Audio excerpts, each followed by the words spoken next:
99% of people are not willing to do what it takes to make their dreams come true. The Marines have a saying, everybody wants to go to heaven, but nobody wants to die.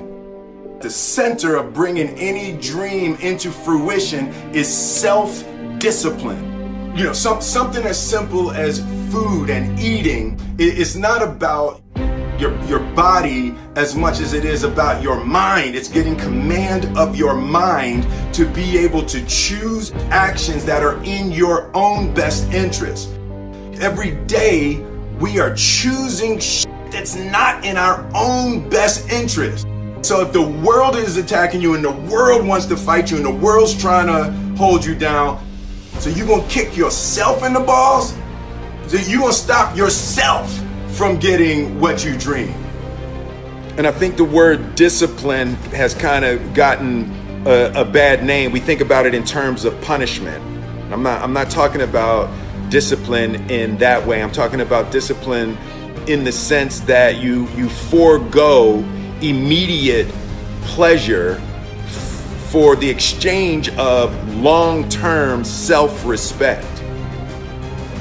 I believe that self-discipline is the definition of self-love. That when you say that you love yourself, that means that you have behavior towards yourself that is loving. Self-discipline is the center of all material success. You cannot win the war against the world if you can't win the war against your own mind.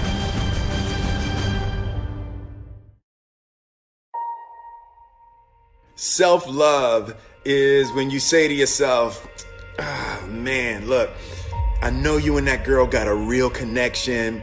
I know y'all vibe, but that's your girl's cousin.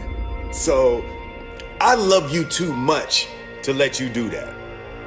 It's like you say to yourself, hey man, look, I know you want to eat that pizza and it'll be really good, you know, but I can't let you eat that, man, because if you eat that pizza, you're going to feel like shit, you know, and I love you too much to let you eat that.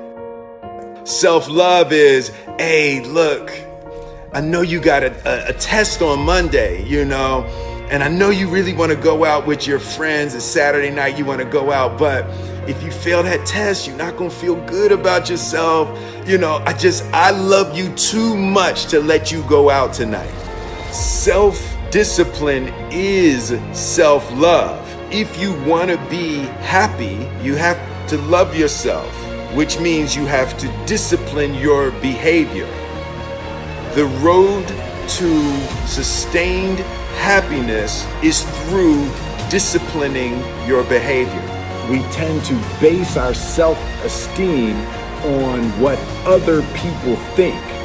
And that's not really self-esteem. Self-esteem is supposed to be how we feel about ourselves. And I was just saying how dangerous it is to allow other people to determine how you're going to feel about you.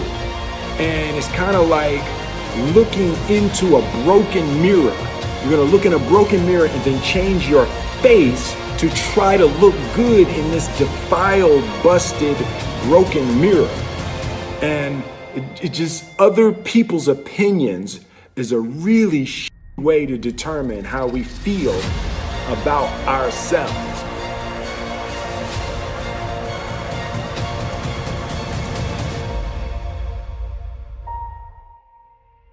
It don't matter whose fault it is that something is broken if it's your responsibility to fix it. For example, it's not somebody's fault if their father was an abusive alcoholic, but it's for damn sure their responsibility to figure out how they're going to deal with those traumas and try to make a life out of it.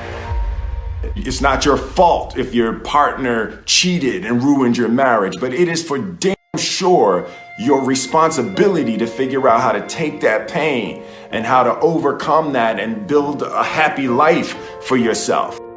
Fault and responsibility do not go together. It sucks, but they don't. When something is somebody's fault, We want them to suffer. We want them punished. We want them to pay. And we want it to be their responsibility to fix it. But that's not how it works, especially when it's your heart.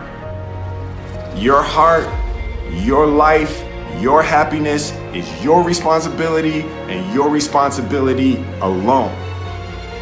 As long as we're pointing the finger and stuck in whose fault something is, we're jammed and trapped into victim mode. When you're in victim mode, you are stuck in suffering. The road to power is in taking responsibility. Your heart, your life, your happiness is your responsibility and your responsibility alone. You can make a person smile, you can make a person feel good, you can make a person laugh, but whether or not a person is happy is deeply and totally and utterly out of your control.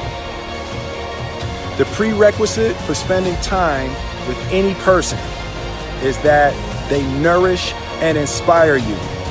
They feed your flame. Look at your last 5 text messages. Are those people feeding your flames or dousing your fire? Put your phone down for just a second and look around. Look to the people around you.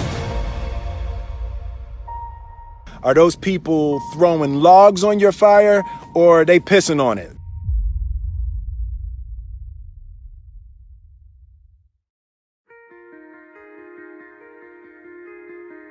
I want my life, I want my work, my family, I want it to mean something. And it's like, if you are not making someone else's life better, then you're wasting your time.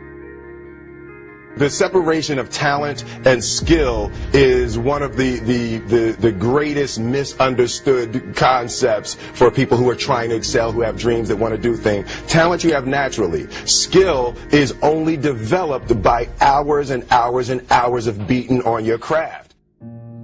You don't try to build a wall. You don't set out to build a wall. You don't say, I'm going to build the biggest, baddest, greatest wall that's ever been built. You don't start there. You say, I'm going to lay this brick as perfectly as a brick can be laid. There will not be one brick on the face of the earth that's going to be laid better than this brick that I'm going to lay in this next 10 minutes. And you do that every single day. And soon you have a wall. And soon you have a wall. And I think psychologically, the advantage that gives me over a lot of people that I have been in competition with in different situations is it's difficult to take the first step when you look how big the task is.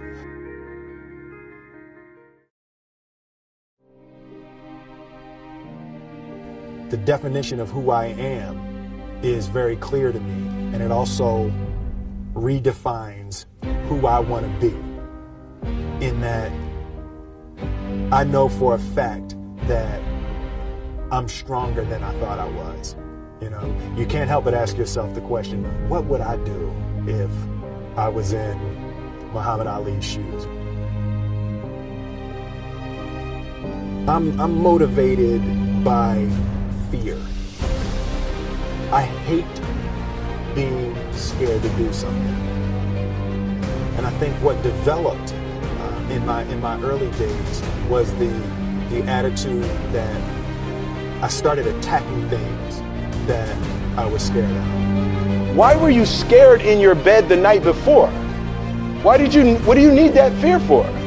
Just don't go. Why are you scared in your bed 16 hours before you jump?